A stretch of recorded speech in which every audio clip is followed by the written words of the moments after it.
عورت کو ویسے بھی قابو کرنا بڑا آسان ہوتا ہے. اعلیٰ حضرت بریلوی رحمۃ اللہ علیہ فرماتے ہیں بیٹیاں نازک شیشیاں ہوتی ہیں, ان کو تو ذرا سی چوٹ لگے تو ٹوٹ جاتی ہیں.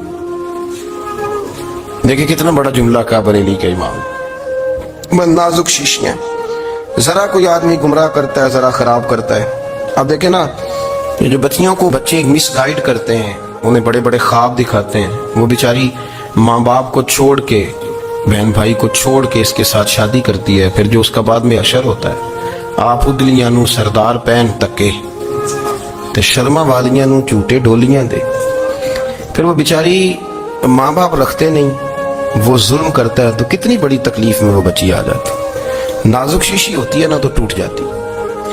یہی حال اب جدید خواتین اور یہ جو کچھ اینکر پرسن ہیں, یہ اصل میں نا یہ آپ کو سیاست سکھاتے ہیں, لیکن یہ مادر پیدر آزاد لوگ ہیں, بالکل آزاد.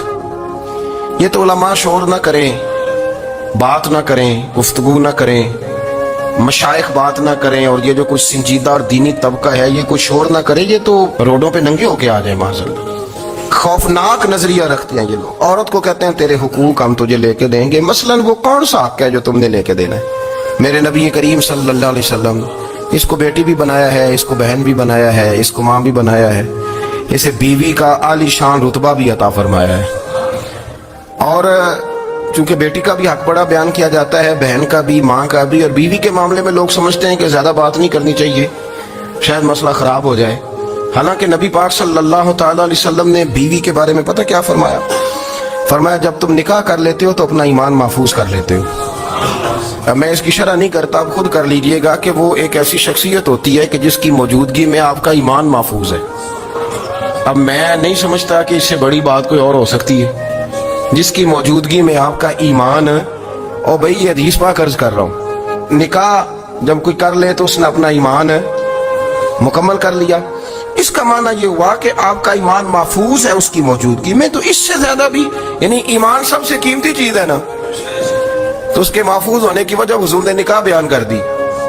اب میرا خیال ہے بیوی اگر کوئی اس سے بڑا حقوق مانگے گی تو بیوقوفی کرے گی. اتنا بڑا درجہ نبی کریم نے اسے عطا کر دی, اتنا بڑا مقام دے دیا کہ تو خاوند کے ایمان کے محفوظ ہونے کا ذریعہ بن گئی ہے. عورت کو جو حقوق رسول کریم صلی اللہ تعالی علیہ وسلم نے عطا فرمائے, نبی پاک نے جو حقوق دیے. دیکھیں نا, حضرت عبداللہ ابن عمر رضی اللہ تعالیٰ عنہ کی اہلیہ بیمار تھی, تو جلدی جلدی سے وہ آئے. تو جب بہت جلدی ہو, سفر بڑا شدید تھا, تو آپ نے جلدی سے نماز ادا کی, جلدی سے چلے. آپ کے خادم کہنے لگے حضور خیریت ہے؟ فرمایا میری بیوی بیمار ہے. تو اس نے عرض کی حضور آپ کی اہلیہ بیمار ہے. تو آپ نے نماز بھی جلدی سے پڑھی, سفر بھی جلدی جلدی کیا. تو فرمانے لگے یہ وہ چیزیں ہیں جو ہمیں مدینے والے رسول نے سکھائی. آپ اس کیفیات کو سمجھیں کہ حضور صلی اللہ علیہ وسلم نے درس دیا. اور پھر ایک اور بہت بڑی بات, یہ فضیلت کسی اور کو نہیں دی. جو عورت کو حضور نے فضیلت دی, یہ فضیلت کسی اور کو نہیں دی. کبھی حضور نے فرمایا کہ تمہارا ابا تمہارے ساتھ بہت سخت رویہ کرے تو تم نے اس کو اس سختی پر داد دینی ہے. فرمایا چلو اگر وہ زیادتی بھی کرے تو تم نے اس کے ساتھ سلوک اچھا ہی کرنا ہے.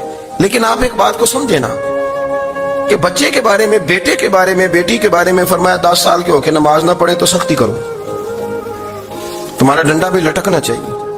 بہت ساری جگہوں پہ بہت سارے لوگوں کے لیے سختی کا حکم دیا, لیکن عورت کے لیے حضور نے جو جملے کہے, اصل میں ہم سمجھتے ہیں کہ یہ ایک بات ہے, مشہور ہو گئی ہے روایت حدیث, تو بس اس کے پس منظر پر اور جملوں کے حسن پر شاید معاذ اللہ غور کرنے کی ضرورت نہیں.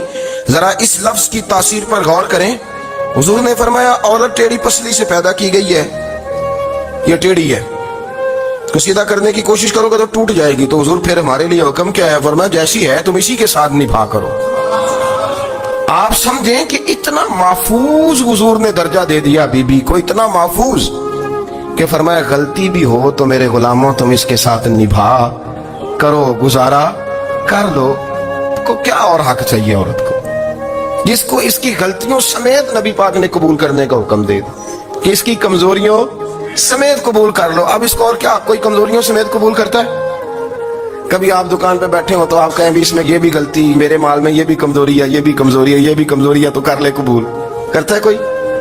کوئی شخص ایسا ہو جو کسی چیز کی کمزوریاں بیان کر کے کہ اسے قبول کرو؟ پر رسول کریم صلی اللہ تعالی علیہ وسلم نے نا ہمیں سبق دیا، حضور نے ہمیں درس دیا، نبی پاک نے ہمیں پیغام دیا، فرمایا یہ ٹیڑھی ہے، سیدھی کرنے کی کوشش کرو گے تو بیچاری ٹوٹ جائے گی، تو اس کے ساتھ نبھا کر جاؤ۔